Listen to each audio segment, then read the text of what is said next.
오늘 우리에게 주시는 생명의 말씀은 여호수아 9장 14절에서 21절 말씀입니다. 할렐루야. 옆에 분과 인사하시겠습니다. 주님의 이름으로 사랑하며 축복합니다. 다시 한번요, 이 시간 은혜 받읍시다.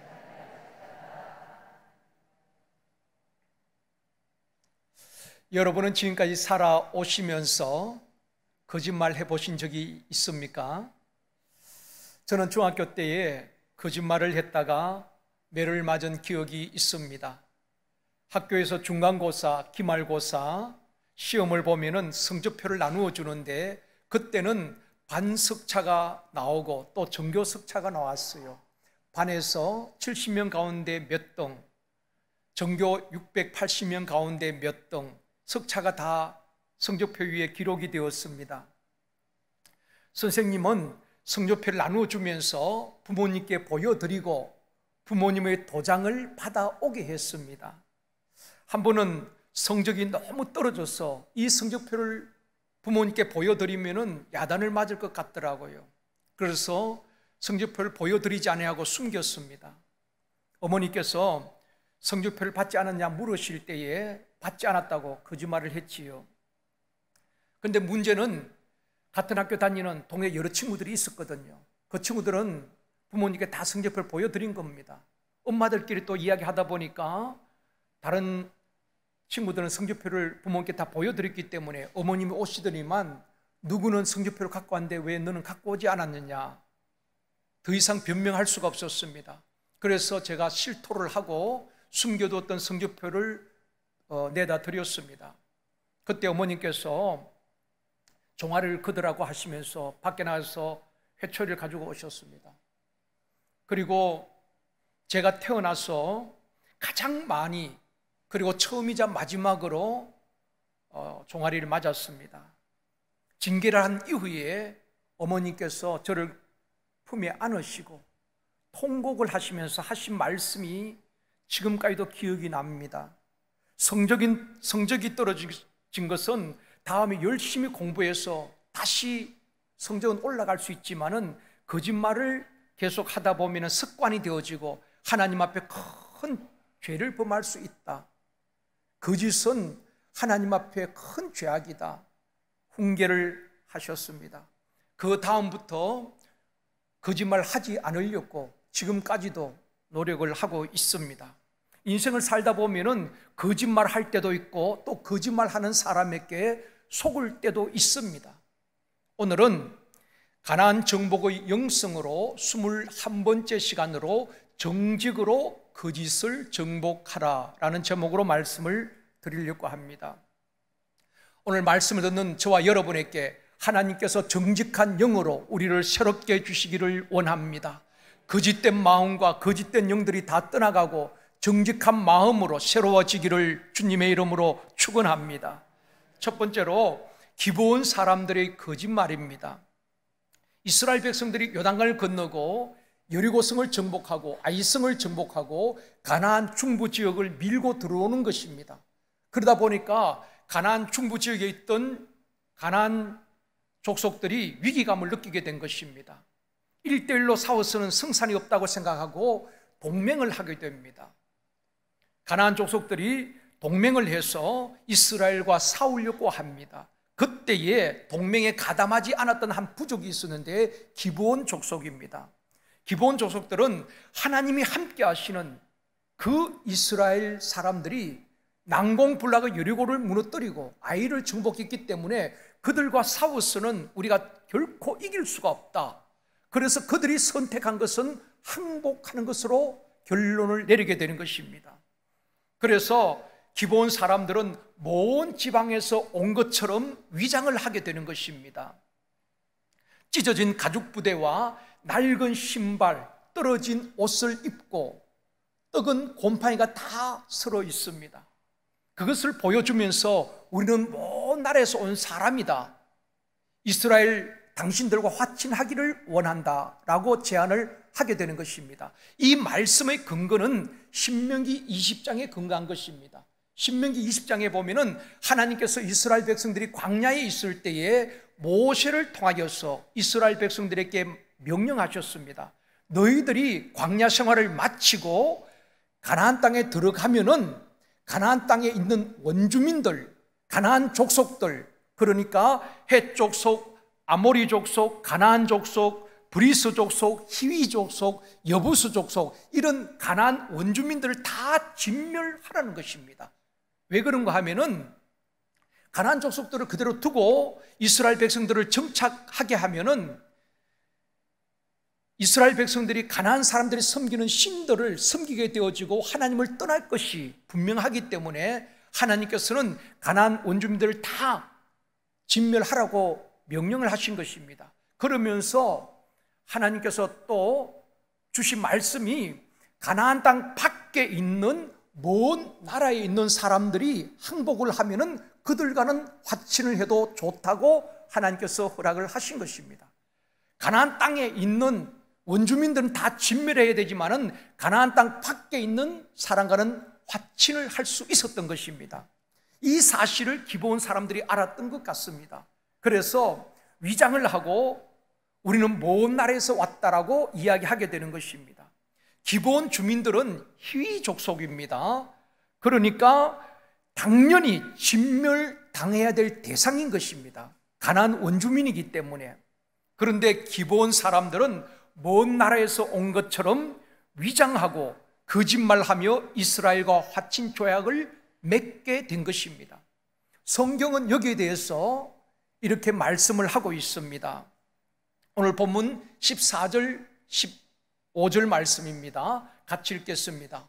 어떻게 할지를 여호와께 묻지 아니하고 여호수아가 곧 그들과 화친하여 그들을 살리리라는 조약을 맺고 회중 족장들이 그들에게 맹세하였더라.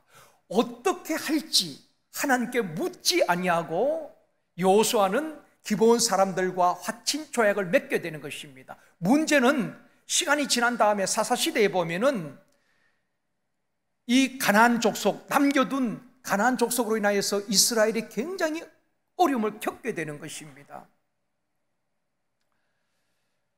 다윗이 하나님의 사랑을 받고 잘한 것은 하나님께 늘 묻고 하나님의 응답을 받고 행동했다는 것입니다. 다윗의 훌륭한 면이 거기에 있습니다.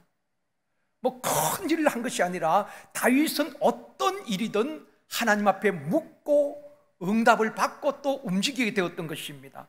사무엘상 23장 2절 말씀입니다. 같이 읽겠습니다. 이에 다윗이 여호와께 묻자와 이르되 내가 가서 이 블레셋 사람들을 치리이까? 여호와께서 다윗에게 이르시되 가서 블레셋 사람들을 치고 그 일날을 구원하라 하시니 다윗이 여호와께 묻자와 이르되 하나님께 질문하는 것입니다. 하나님, 이 블레셋 사람들을 치리이까? 그때 하나님께서 응답을 주시죠. 여호와께서 다윗에게 이르시되 가서 블레셋 사람을 치고 그 일날을 구원하라는 것입니다. 이처럼 다윗은 늘 하나님께 묻고 응답을 받고 움직임으로 늘 승리하게 된 것입니다. 또 그 다음 4절에 보면은 말씀합니다. 같이 읽습니다.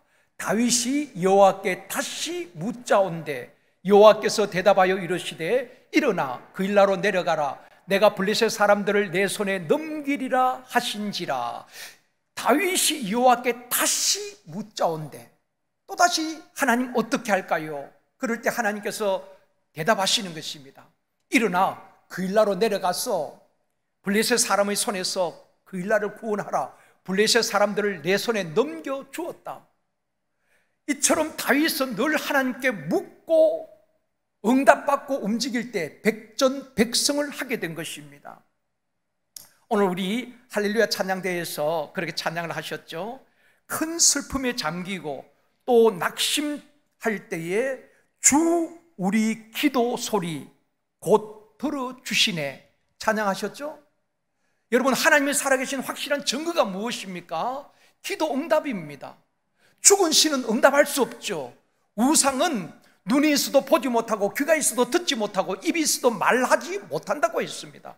그러나 우리 하나님은 영이신 분이시고 살아계신 분이시기 때문에 우리의 기도를 들으시고 우리에게 말씀하시고 불꽃 같은 눈동자 우리를 살피시고 보시는 분이신 것입니다. 할렐루야 찬양대처럼 우리가 큰 슬픔에 잠기고 또 낙심될 때에 주 우리 기도 소리 곧 들어주시네. 아멘입니다. 여러분의 고백이 우리 모두의 고백이 되어지기를 원합니다. 그렇다면 우리가 인생의 문제 앞에 기도하지 않을 수가 없지요. 어떤 절망적인 사건 앞에서도 하나님 앞에 기도하면은 하나님이 들어주실 줄 확신한다면 우리는 기도하게 되는 것입니다. 여러분 찬양만 하는 것이 아니라 실제로 여러분 삶 속에 큰 슬픔에 잠길 때에 낙심될 때에 하나님 앞에 부르짖어 기도함으로 하나님의 응답받는 저와 여러분이 되어지길 주님의 이름으로 축원합니다. 다윗이 잘한 것은 늘 하나님께 묻고 응답받고 행동했다는 것입니다.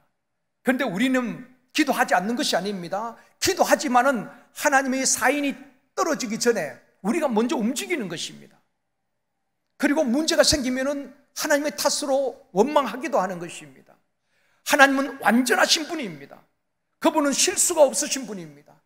더딜지라도 때를 기다리면은 하나님은 반드시 우리에게 말씀하시고 응답하시고 인도하여 주실 줄 믿습니다. 여호수아는 여호와께 묻지 아니하고 기브온과 급하게 화친 조약을 맺음으로 말미암아 나중에 문제가 생기게 된 것입니다. 오늘 본문 16절에도 말씀합니다. 같이 읽습니다. 그들과 조약을 맺은 후 사흘이 지났어야 그들이 이웃에서 자기들 중에 거주하는 자들이라 함을 들으니라. 거짓말은 다 드러나게 되어 있습니다. 화친 조약을 맺고 3일 뒤에 기브온 사람들은 먼 나라에서 온 사람이 아니라 바로 눈앞에 있는 가나안 히위 족속이라는 것을 알게 된 것입니다. 그러나 이미 조약을 맺었기 때문에 엎질러진 물과 같은 것입니다. 그러자 백성들이 지도자를 원망하게 되는 것입니다. 제대로 알아보지도 아니하고 기브온 사람과 화친 조약을 맺었다고 백성들이 여호수아와 족장들을 원망하였다고 오늘 성경에 기록을 하고 있습니다. 사랑하는 성도 여러분, 지도자에게는 리더에게는 판단력과 분별력이 중요한 것입니다. 한 국가를 책임지고 있는 대통령이나 국회의원들이 판단력과 또 분별력이 굉장히 중요한 것입니다. 한번 잘못 판단하면은 또 국민들에게 피해가 갈 수도 있는 것입니다. 기업에 어려움을 줄 수도 있다는 것입니다. 그렇기 때문에 정치 지도자든 교회 지도자든 이 판단력과 분별력이 굉장히 중요한 것입니다. 가정을 이끌어가는 가장이나 또 회사를 경영하는 사장이나 또 팀장들 또 교회 리더들에게 필요한 것은 올바른 판단력과 영적 분별력인 것입니다. 그래서 솔로몬 왕도 하나님께서 분별력을 주셨잖아요. 지혜로 마음을 주셨습니다. 그러니까 올바른 재판을 하게 되는 것입니다. 사랑하는 성도 여러분, 우리 교회 공동체를 이끌어가는 리더들, 교역자들과 장로님들, 또 지역회장, 목자장들, 샘터장, 교사들, 남녀 전도회 회장단들, 우리 모두에게 영적 분별력이 있기를 원합니다. 다윗처럼 어떤 일이든 하나님께 묻고 응답받고 행동하는 분별력 있는 리더들이 되어지기를 주님의 이름으로 축원합니다. 여호수아가 히 족속인 기브온 사람들에게 속아서 화친 조약을 맺은 이 일과 창세기에 보면은 비슷한 사건이 또 기록이 되어 있습니다. 창세기 34장에 보면은 야곱이 형 에서를 속이고 장자권을 얻게 되잖아요. 그 일로 인하여서 밧단 아람으로 도망을 가게 됩니다. 도망갈 때는 한 며칠이면 다시 돌아올 줄 알았습니다. 그런데 형의 마음이 풀리지 않는 것입니다. 20년 동안 야곱이 타향살이 하잖아요. 고생도 많이 합니다. 그러면서 처자식을 얻고 많은 소유물을 얻게 됩니다. 성공한 모습으로 금유한양합니다. 다시 고향으로 돌아오는데 베델로 올라가기 전에 세겜이란 곳에서 장막을 치고 거주하게 됩니다. 거기서 비극적인 일이 일어나게 되지요. 야곱의 아들들은 많이 있었지만 딸은 한 명이었습니다. 디나란 딸이 있었는데, 그러니까 얼마나 사랑받은 딸이겠습니까? 그 디나가 세겜 땅에 구경을 하러 나갔다가 히위 족속 중 하몰의 아들, 그 땅 추장인 세겜에게 강간을 당하게 되는 것입니다. 사랑하는 딸이, 또 여동생이 디나가 강간을 당했으니까 아버지와 오빠들의 마음이 어떠했겠습니까? 당연히 분개하겠지요. 복수를 하려고 합니다. 그러던 차에 이 히위 족속들이 이 디나를 달라는 것입니다. 그 세겜이 디나를 아내로 맡겠다는 것입니다. 그럴 때에 야곱의 그 아들들이 뭐라고 제안을 합니까? 당신들은 이방인이고 할례를 받지 않았는데 내 동생을 줄 수가 없다. 그 대신 너희들이 다 할례를 받으면은 우리 여동생을 주겠다라고 이야기하는 것입니다. 진짜 주겠다는 말이 아니지요. 복수를 하겠다는 것입니다. 그러자 이 히위 족속들이 그 말을 듣고 할례를 받게 되는 것입니다. 창세기 34장 15절 16절입니다. 같이 읽겠습니다. 그런즉 이같이 하면 너희에게 허락하리라. 만일 너희 중 남자가 다 할례를 받고 우리 같이 되면 우리 딸을 너희에게 주며. 이스라엘 백성들, 그러니까 야곱의 아들들이 히위 족속들에게 너희들도 할례를 다 받으면은 우리 동생을, 우리 딸을 너희에게 주겠다라고 말하는 것입니다. 거짓말한 것이지요. 창세기 34장 24절 말씀입니다. 같이 읽습니다. 성문으로 출입하는 모든 자가 하몰과 그의 아들 세겜의 말을 듣고 성문으로 출입하는 그 모든 남자가 할례를 받으니라. 이 야곱의 아들들의 말을 믿고 이 히위 족속들, 이들이 다, 남자들은 할례를 받게 되는 것입니다. 그때는 부싯돌로 표피를 제거했거든요. 그러니까 몇 날 며칠을 고통을 당하게 되는 것입니다. 다 할례를 받은데 그 다음에 어떤 일이 생깁니까? 그 다음 절입니다. 같이 읽습니다. 제3일에 아직 그들이 아파할 때에 야곱의 두 아들 디나의 오라버니 시므온과 레위가 각기 칼을 가지고 가서 몰래 그 성읍을 기습하여 그 모든 남자를 죽이고, 3일째 되니까 할례 받은 이 히위 족속들이 다 누워서 아파하는 것입니다. 신음하고 있는 것입니다. 무방비 상태인 것입니다. 그럴 때에 야곱의 두 아들 디나의 오라버지죠, 시므온과 레위가 칼을 차고 성읍에 기습적으로 공격해서 그 쓰러져서 앓고 있는 할례 받은 모든 히위 족속들 남자들을 다 죽이게 되는 것입니다. 피의 복수를 하게 된 것입니다. 이것이 창세기 34장에 기록이 되어 있습니다.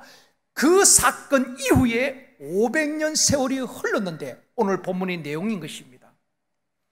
히위 족속들을 그렇게 피로 복수를 했는데 이번에는 그 히위 족속인 기브온 사람들이 여호수아와 이스라엘 백성들을 속이게 되는 것입니다. 여기서 얻는 교훈이 무엇입니까? 사람이 무엇을 심든지 심은 대로 거둔다는 것입니다. 이것은 진리인 것입니다. 그렇기 때문에 거짓말을 하거나 다른 사람에게 아픔을 주어서는 안 되는 것입니다. 나는 괜찮을 것 같지만은 나도 그렇게 당하게 되는 것입니다. 여러분, 눈앞의 이익을 위해서 다른 사람을 속이고 거짓말하고 짓밟고 아픔을 주어서는 안 되는 것입니다. 적어도 예수 믿는 사람이라면 말입니다. 심은 대로 거둔다는 것이 하나님의 말씀인 것입니다. 하나님은 반드시 그대로 또 보응하시는 것입니다.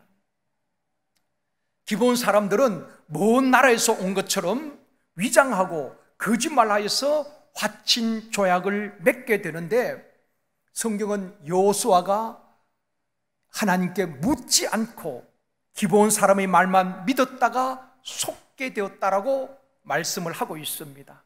사랑하는 성도 여러분, 어떻게 보면 속이려고 하는 자들이 있고 또 속는 사람들도 얼마나 많이 있습니까? 이런 시대에 우리에게 영적 분별력이 있기를 원합니다. 하나님께 묻고 하나님의 응답을 기다리며 하나님의 인도하심을 받는 저와 여러분이 되어지기를 주님의 이름으로 축원합니다. 하나님은 완전하신 분입니다. 그분이 인도하신 길은 반드시 승리하게 될 줄 믿습니다. 두 번째, 거짓의 원천과 형벌입니다. 요한복음 8장 44절 말씀입니다. 같이 읽겠습니다. 너희는 너희 아비 마귀에게서 났으니 너희 아비의 욕심대로 너희도 행하고자 하느니라. 그는 처음부터 살인한 자요 진리가 그 속에 없으므로 진리에 서지 못하고 거짓을 말할 때마다 제 것으로 말하나니 이는 그가 거짓말쟁이요 거짓의 아비가 되었습니다. 마귀는 한마디로 거짓말쟁이입니다. 거짓의 아비인 것입니다. 그게는 진리가 없는 것입니다. 거짓만 있는 것입니다. 여러분, 거짓말도 하다 보면은 혼란할 때가 있습니다. 전에 어떤 기사를 봤는데요, 검사를 사칭해서 많은 자매들을 울리기도 하고 또 사기를 친 것입니다. 나중에 잡혔는데 이 사람이 인터뷰하는데 이런 말을 했습니다. 처음에는 이제 검사증도 위조하고 검사 행세를 했겠지요. 계속 검사 행세를 하다 보니까 나중에 되니까 자기가 진짜 검사처럼 착각이 되더라는 것입니다. 가짜인데도 진짜인지 자기가 분간이 안 될 정도로 진짜 자기가 검사인 줄 알았대요. 거짓말도 계속 하다 보면은 혼돈이 생기는 것입니다. 이 마귀는 거짓말쟁이고 거짓의 아비인 것입니다. 거짓으로 우리를 사로잡는 것입니다. 그리고 거짓말하게 하는 것입니다. 마귀는 교묘하게 거짓말로 우리를 속이고 죄 짓게 하고 하나님과 멀어지게 하고 결국 죽이고 멸망시키는 것입니다.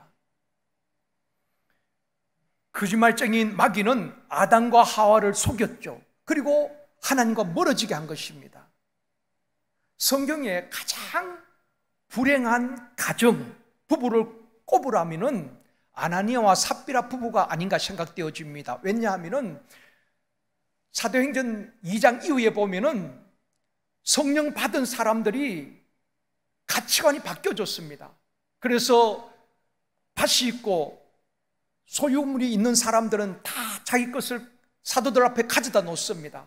그리고 가난한 사람들에게 나누어 주게 되는 것입니다.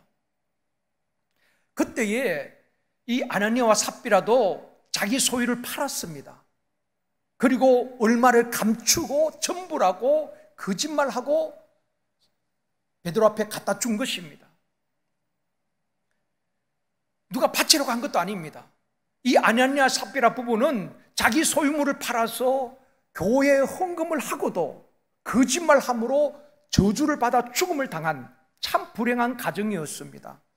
사도행전 5장 3절 말씀입니다. 같이 읽습니다. 베드로가 이르되 아나니아야 어찌하여 사탄이 내 마음에 가득하여 내가 성령을 속이고 땅값 얼마를 감추었느냐. 아무도 모른 것 같았지만 성령 충만한 베드로는 영안이 열린 것입니다. 그래서 그 아나니아를 향하여서 어떻게 사단이 내 마음에 가득하여 내가 성령을 속였느냐 직격탄을 날린 것입니다. 여러분, 악한 영이, 거짓된 영이 우리를 사로잡으면 우리도 모르게 거짓말을 하게 되는 것입니다. 결국 비참한 인생이 되어지는 것입니다. 이 사건은 하나님께서 거짓말하는 것을 얼마나 싫어하는가를 보여주신 사건인 것입니다. 그 아름다운 거룩한 공동체에 거짓말했던 아나니아와 삽비라 부부를 본보기로 하나님께서 징계하신 것입니다. 사랑하는 성도 여러분, 어떠한 경우에도 내가 또 불이익을 당한다 할지라도 정직한 저와 여러분이 되어지기를 원합니다. 마귀는 거짓말쟁이고 거짓은 마귀에게 속한 것입니다. 여러분이 살아오면서 속아본 적이 있습니까? 사람들에게 왜 속았습니까? 대부분 외모를 보고 겉만 보고 결정했다가 속는 경우가 참 많이 있습니다. 이스라엘 첫 번째 왕인 사울 왕을 하나님께서 폐하셨습니다. 그리고 두 번째 왕을 세우는데 이새의 아들 중에 세우라고 했습니다. 사무엘 선지자가 이새의 집에 갔습니다. 7 아들이 지나가는데 엘리압이 첫 번째로 지나갑니다. 보니까 키도 크고 외모가 준수합니다. 왕으로 전혀 손색이 없는 것입니다. 그때 사무엘이 뭐라고 말합니까? 여호와의 기름 부을 자가 과연 주님 앞에 있도다. 왕으로 충분하다는 것입니다. 그런데 하나님께서 이렇게 말씀하십니다. 사무엘상 16장 7절입니다. 같이 읽겠습니다. 여호와께서 사무엘에게 이르시되 그의 용모와 키를 보지 말라. 내가 이미 그를 버렸노라. 내가 보는 것은 사람과 같지 아니하니 사람은 외모를 보거니와 나 여호와는 중심을 보느니라 하시더라. 그렇습니다. 우리 사람은 외모를 볼 수밖에 없죠. 여러분이 제 마음을 알겠습니까? 제가 여러분의 마음을 알겠습니까? 우리는 속을 알 수가 없습니다. 한평생 같이 살았던 부부도 그런 말을 하잖아요. 지금 40년을 살아도 당신 속을 모르겠다. 그렇습니다, 여러분. 숨겨진 자기만의 그 숨겨진 마음들이 있는 것입니다. 사람은 그렇기 때문에 외모를 볼 수밖에 없는 것입니다. 그러나 우리 하나님은 외모가 아니라 이 시간도 정확하게 우리 마음 중심을 보시는 것입니다. 어떤 마음으로 하나님을 찬양했는지, 어떤 마음으로 예배를 드리는지, 어떤 마음으로 우리가 살아가고 있는지 정확하게 우리의 중심을 보시고 그 중심을 받으시는 것입니다. 우리 마음을 받으시는 것입니다. 여호수아가 기브온 사람에게 속은 것은 외모만 보고 속게 되는 것입니다. 기브온 사람들이 찢어진 가죽 부대, 또 낡은 옷과 다 떨어진 신발을 신고 떡은 다 곰팡이가 쓸었습니다. 우리가 저 먼 나라에서 오다 보니까 이렇게 떡이 곰팡이가 쓸고 신발이 다 닳았습니다. 외적인 것만 보고 여호수아가 그들과 화친 조약을 맺게 된 것입니다. 여기서 우리에게 좀 적용해 볼까요? 결혼 배우자도 외모나 겉만 보고 결혼을 했다가 후회하고 갈등하는 사람들이 참 많이 있습니다. 자녀들을 결혼시킬 때도 아무리 외적인 조건이 좋아도 불신 결혼은 조심해야 합니다. 아무리 직장이 좋고 아무리 이쁘고 잘생겼어도 불신 결혼은 우리가 참 조심해야 됩니다. 성경에도 보면은 너희는 믿지 않는 자와 멍에를 함께 매지 말라고 했거든요. 근데 부모 입장에서는 홍기가 찼고 나이가 많이 들었는데 짝을 찾지 못하니까 부모의 마음은 급하잖아요. 와서 믿으면 되지. 어쨌든 빨리 배우자를 만나서 결혼을 했으면 좋겠다는 것이 부모의 마음입니다. 그런 조급한 마음 때문에 불신 결혼을 시키다 보면은 믿지 않는 사람을 변화시키고 예수 믿게 하기보다도 있던 믿음조차도 잃어버릴 확률이 더 크다는 것입니다. 또 영적으로 맞지 않으면 살아가면서 계속 트러블이 생기는 것입니다. 왜 하나님께서 가나안 족속들을 다 진멸하라고 하셨을까요? 하나님이 잔인하신 분입니까? 아닙니다. 이스라엘 백성들이 가나안 사람과 같이 거기서 살다 보면은 하나님을 버리고 그들이 섬기는 신을 쫓아가기 분명하기 때문에 그런 것입니다. 왜냐하면 가나안 사람들이 섬기는 신은 다 새긴 우상이거든요. 보이는 형상이거든요. 하나님은 영이시기 때문에 보이지 않습니다. 사람은 보이는 것을 쫓아 따라가게 되는 것입니다. 그래서 쉽게 우상을 섬기게 된다는 것입니다. 그래서 하나님께서는 그 가나안 족속을 다 진멸하라고 말씀하신 것입니다. 또 한 가지 사람에게 속는 이유는 하나님께 묻지 아니하고 사람의 말만 믿고 결정하기 때문에 그런 것입니다. 여호수아 9장 9절 말씀입니다. 같이 읽겠습니다. 그들이 여호수아에게 대답하되 종들은 당신의 하나님 여호와의 이름으로 말미암아 심히 먼 나라에서 왔사오니 이는 우리가 그의 소문과 그가 애굽에서 행하신 모든 일을 들으며 가나안 그 원주민 히위 족속 기브온 사람들이 뭐라고 말합니까? 당신의 하나님 여호와의 이름으로 우리가 먼 나라에서 왔다는 것입니다. 마치 하나님을 믿는 사람처럼 하나님의 이름을 빙자한 것입니다. 그러다 보니까 여호수아도 쉽게 속은 것입니다.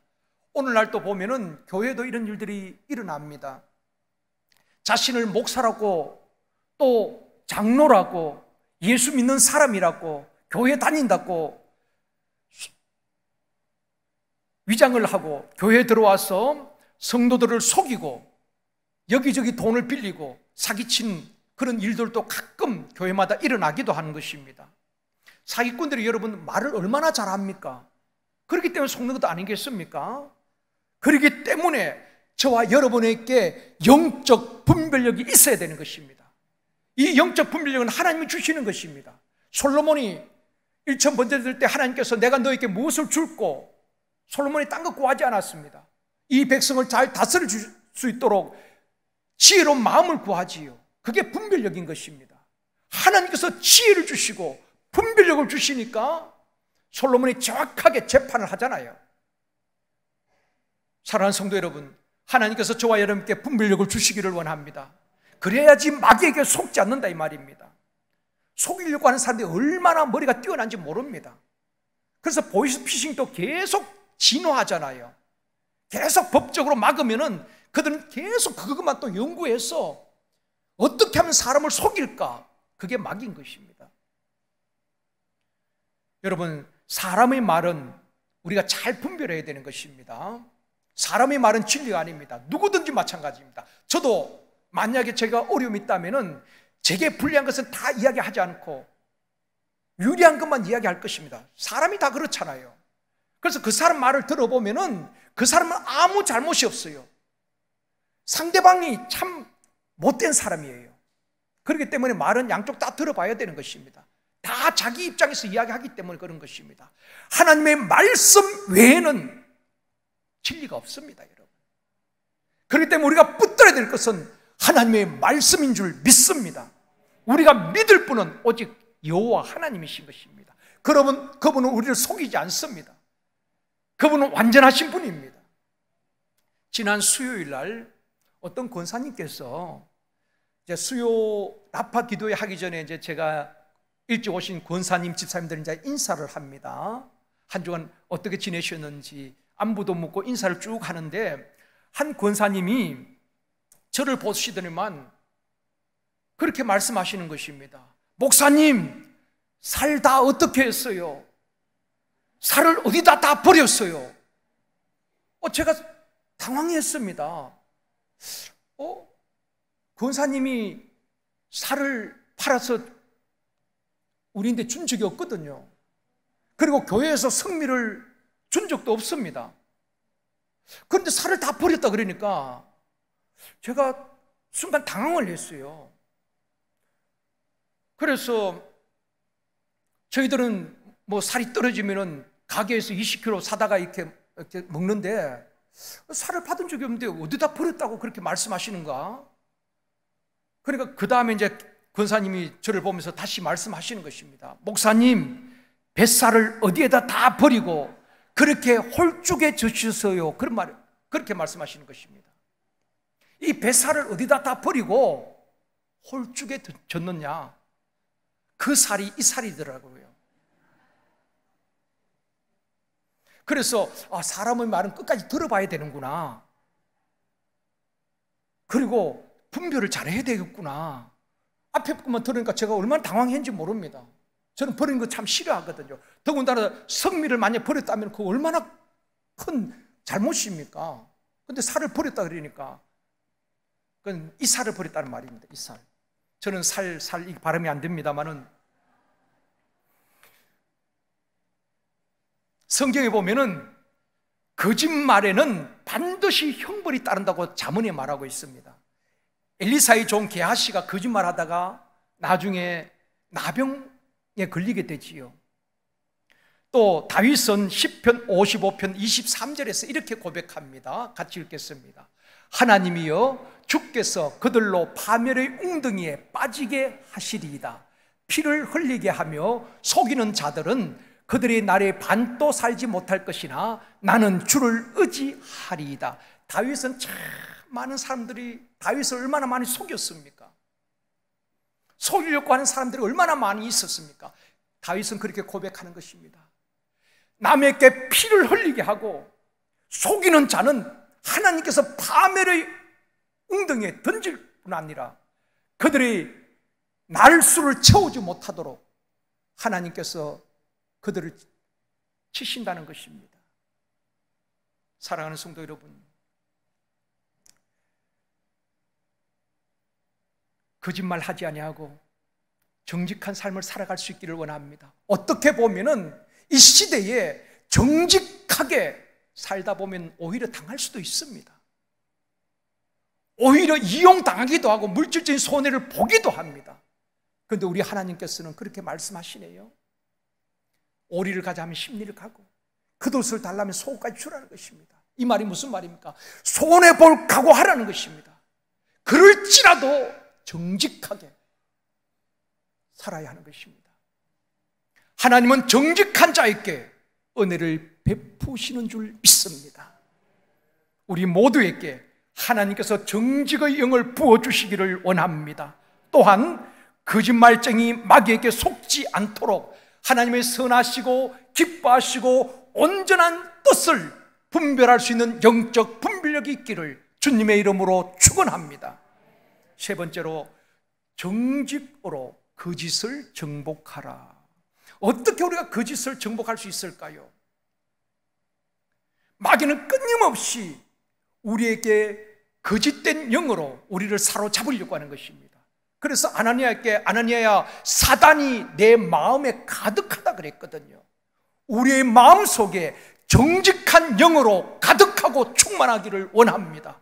주의 영으로 충만하기를 원합니다. 이 거짓된 영들은 다 묶임을 나고 떠나가기를 원합니다. 어떻게 우리가 거짓을 정복할 수 있는가? 사울과 다윗을 보면은 차이가 무엇일까요? 첫 번째 왕이고 두 번째 왕이죠. 두 사람 다 죄를 지었습니다. 죄의 질을 따진다면은 다윗이 훨씬 더 죄의 질이 나쁩니다. 그렇죠. 다윗은 자기 신복 우리아의 아내를 범하게 됩니다. 그리고 그것을 숨기기 위해서 나라를 위해서 목숨 걸고 싸우는 우리아를 최전선에 보내고 다른 군인들을 퇴각하게 만들고 전사하게 만들었던 아주 간교한 죄를 짓게 된 것입니다. 그런데 사울은 그렇게 큰 죄를 지은 적이 없어요. 그런데 사울이 하나님의 명령에 불순종하고 사무엘 선지자가 가서 책망을 하지요. 그때 사울은 계속해서 변명만 합니다. 하나님 앞에 제사를 드리기 위해서 양과 소를 가지고 왔습니다. 계속 자기 합리화만 시키는 겁니다. 자기 잘못을 인정하지 않습니다. 그럴 때 하나님께서 사울은 더 이상 가능성이 없다, 버린 겁니다. 결국 사울이 비참하게 죽게 되지요. 그런데 이 다윗은 죄질은 훨씬 더 나쁩니다. 그것도 고의로 죄를 지었습니다. 그런데 나단 선지자의 책망을 받고 그는 하나님 앞에 자복하고 항복합니다. 내가 여호와께 범죄하였습니다. 변명이 없어요. 하나님 살려주십시오. 통곡하며 눈물로 침상의 요를 적시며 진정성 있는 회개를 했다는 것입니다. 그러기에 하나님은 다윗의 모든 허물과 죄를 용서하시고 다시 다윗을 역사의 무대에 세우게 하신 것입니다. 하나님이 원하시는 것은 얼마나 큰 죄를 지었느냐, 그것이 아니라 하나님 앞에 얼마나 정직하게 진정성 있는 회개를 하느냐. 그럴 때 하나님께서 다시 그를 붙드시고 회복시켜 주시고 역사의 주역으로 시대에 귀하게 쓰실 줄 믿습니다. 다윗은 고백합니다. 시편 51편 10절입니다. 이번 주 암송 말씀입니다. 같이 읽습니다. 하나님이여 내 속에 정한 마음을 창조하시고 내 안에 정직한 영을 새롭게 하소서. 다윗의 참회 시잖아요. 하나님, 내가 범죄하였습니다. 하나님, 내 속에 정한 마음을 창조하시고 내 안에 정직한 영을 새롭게 하여 주시옵소서. 거짓된 영을 다 제거하시고 정직한 영으로 충만하게 하여 주시옵소서. 이것이 다윗의 기도예요. 이것이 저와 여러분의 기도가 되어지기를 원합니다. 성경에 보면은 정직을 이야기할 때에 기준이 되는 사람이 다윗입니다. 열왕기상 15장 11절 말씀입니다. 같이 읽습니다. 아사가 그의 조상 다윗같이 여호와 보시기에 정직하게 행하여. 성경을 읽다 보면은 정직을 이야기할 때 항상 다윗을 이름을 이야기합니다. 다윗처럼 정직하라. 다윗처럼 정직하게 행하라. 다윗처럼 정직한 길을 걸어가라. 다윗이 정직의 기준이 되어버렸습니다. 왜냐하면 다윗이 진짜 큰 죄를 지었지요. 간음죄와 또 살인죄를 지었습니다. 그러나 다윗이 잘한 것은 하나님 앞에 정직하게 진정성 있게 회개했다는 것입니다. 여기에 살 길이 있는 것입니다. 여러분, 작은 것도 계속해서 나를 변호하고 변명하고 합리화시키고 나는 잘못이었고 누구 때문이라고 남의 탓을 하는 사람은 결국 자기 인생을 망치는 겁니다. 누구의 잘못이 아니라 내가 판단을 잘못했을 수도 있겠지요. 하나님, 내가 잘못했습니다. 진정성 있게 회개할 때에 하나님은 다시 회복시켜 주시고 망한 사업장도 일으켜 주시고 돕는 자를 붙여주시고 가정도 회복시켜 주실 줄 믿습니다. 우리 민족이 살 길이 여기에 있는 것입니다. 정치인들도 스스로 상대를 공격만 하고 그런 것이 아니라 진정성 있게 국민들에게 다가올 때에 국민의 마음을 얻을 것입니다. 미국에 퀘이커 제품이 있는데 이 퀘이커 제품에는 마크가 있습니다. 우리나라 KS 마크처럼 KS 마크가 있으면 다 믿을 만하고 또 인정을 하잖아요. 미국에서 이 퀘이커 마크가 있는 상품은 보증 상품과 같은 것입니다. 미국 시장에서 다 인정을 해주는 것입니다. 우리나라에도 이 퀘이커 제품이 많이 들어와 있습니다. 주로 곡물류로 많이 들어와 있다고 이렇게 자료에 나와 있습니다. 이 퀘이커 마크가 이거거든요. 설명을 좀 드리면은 제가 말씀을 준비하면서 이 퀘이커 교도는 개신교의 한 종파인 것입니다. 장로교, 감리교에 있듯이 퀘이커라는 교파가 있는데 영국의 조지 폭스라는 사람이 창시한 하나의 교파입니다. 장로교는 칼빈이 창시했다면은 이 퀘이커교는 조지 폭스라는 사람이 이제 창시한 것입니다. 이 퀘이커 교도에 대해서 제가 이제 신학적으로 좀 검증을 했는데 신학적으로 좀 문제는 있습니다. 무교의주의를 주장하기도 하고 또 신비주의나 또 영적 체험을 굉장히 강조를 많이 하다 보니까 조금의 문제는 있긴 합니다. 그러나 뭐 이단은 그런 건 아니고요. 우리나라에서도 퀘이커 교도들이 소수가 있습니다. 그 가운데 여러분이 잘 알고 있는 고 함스큰 선생이 이 퀘이커 교도였습니다. 그런데 이 퀘이커 교도에서 우리가 배워야 될 것이 있습니다. 정직입니다. 미국에서 퀘이커 교도의 제품 마크가 찍힌 것은 인정을 하는 것입니다. 다 믿고 사는 것입니다. 그 유래를 보면은 퀘이커 교도 가운데에 한 사람이 있었는데 그 사람이 말을 파는 장사를 했습니다. 타고 다니는 말을 이렇게 파는 그런 장사를 했는데 어떤 사람이 말을 사러 왔어요. 그런데 이 퀘이커 교도인 항상 정직을 배웠기 때문에 하나님 앞에 정직해야 된다. 그래서 말을 파는데 원가가 1,500불인 것입니다. 그래서 자기가 500불을 남기고 이익을 남기고 2,000불에 말을 팔았어요. 그래서 이제 사는 사람도 흡족하게 2,000불의 말을 사가지고 갔습니다. 한 2주 뒤에 장부를 정리하는데 보니까 원가 계산이 잘못된 것입니다. 원가가 1,500불이 아니라 그 당시에 1,000불이었던 것입니다. 그런데 1,500불로 착각을 하고 500불을 이익을 남기고, 그러니까 2,000불에 팔았으니까 결과적으로 1,000불을 남기게 된 것입니다. 여러분 같으면 어떻게 하겠습니까? 지나간 일이니까, 그분도 흡족하게 사가셨으니까 다음부터는 원가를 1,000불, 500불 이익을 남겨 1,500불에 팔면 되잖아요. 제 같으면 그렇게 할 것 같아요. 이미 지나갔으니까 다음부터는 정직하게 하자.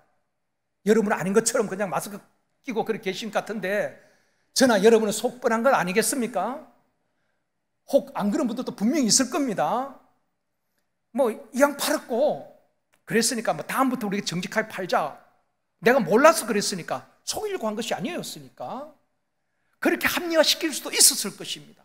그런데 이분이 그 말을 사간 사람을 찾아간 것입니다. 가서 정중하게 사과한 것입니다. 내가 원가 계산을 잘못해서, 원가가 1,000불인데 1,500불로 내가 착각을 했습니다. 그래서 500불을 돌려준 것입니다. 이분이 얼마나 감동을 받았겠습니까? 가는 곳마다 만나는 사람마다 이 그 교도인 이분은 믿을 만하다. 이분이 소문을 낸 것입니다. 말을 필요해서 살려고 하는 사람들 다 이 집에 와서 사가는 것입니다. 물론 이분은 거부가 되었지요. 그리고 나중에 퀘이크 교도는 지금도 전 세계 한 20만에서 30만 정도밖에 되지 않습니다. 이 퀘이크 교도들이 생산한 제품은 믿을 만하다. 퀘이크 교도는 정직하다. 돈에 정직하다. 하나님 앞에 정직한 사람이다. 인정을 하는 것입니다. 믿고 사는 제품이 된 것입니다. 사랑하는 성도 여러분, 우리에게 한번 적용해 봅시다. 오늘날 기독교가 욕을 먹고 지탄을 받는 이때에 욕하는 사람만 책임이 있겠습니까? 우리의 책임 아닐까요? 우리가 직장에서, 일터에서 장사를 하든지 음식을 만들든지 정직하게 했다면 이 사회는 달라질 것입니다. 정말 정직하게 살아가는 사람들도 많이 있지만은, 혹 예수를 믿는다고 하면서도 정직하지 못하기 때문에 하나님의 영광을 가리우는 사람들이 얼마나 많은지 모릅니다. 우리 제일선교회 성도들은 정말 장사를 하든 직장생활을 하든 음식 만드는 음식점을 하든 정직하게